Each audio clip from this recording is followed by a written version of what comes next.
Hello दोस्तों, तो आज मैं बात करने वाला हूँ रूल ऑफ 72 के बारे में।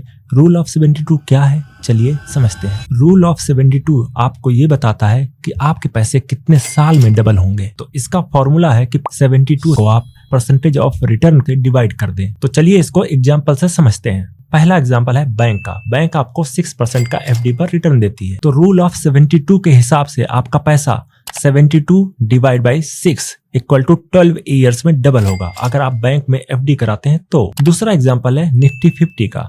निफ्टी 50 ने लास्ट के 10 ईयर्स में ऑलमोस्ट 12 टू 14% का रिटर्न दिया हुआ है। अगर मैं 12% के रिटर्न के हिसाब से इसको कैलकुलेट करूं तो रूल ऑफ 72 के हिसाब से 72 divide by 12 equal to 6 years में आपका पैसा डबल होगा। थर्ड एग्जांपल मैं लेता हूं 24% का। अगर आप म्यूचुअल फंड या फिर डायरेक्ट इन्वेस्टिंग करते हैं तो 24% का CAGR रिटर्न आप गेट कर सकते हैं। तो इस हिसाब से आपका पैसा 72 divide by 24 equal to 3 years में डबल होगा। फोर्थ एग्जांपल मैं लेता हूं 36% का।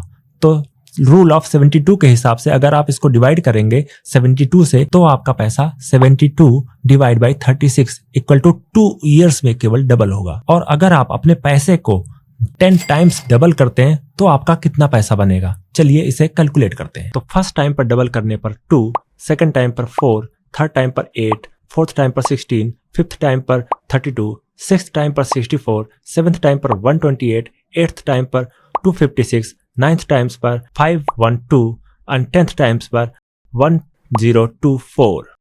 तो 1024।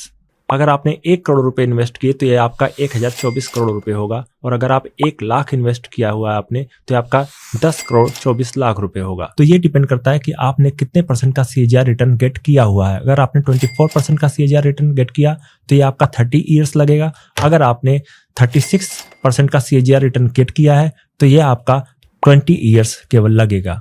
तो आप कितने टाइम्स में 10 टाइम्स अपने पैसे को डबल कर पाते हैं ये आपके इन्वेस्टमेंट स्ट्रेटजी पर डिपेंड करता है। तो ये था रूल ऑफ 72 का फुल एनालिसिस। आपको ये एनालिसिस कैसा लगा मुझे कमेंट करके जरूर बताएं। Thank you so much for watching the video.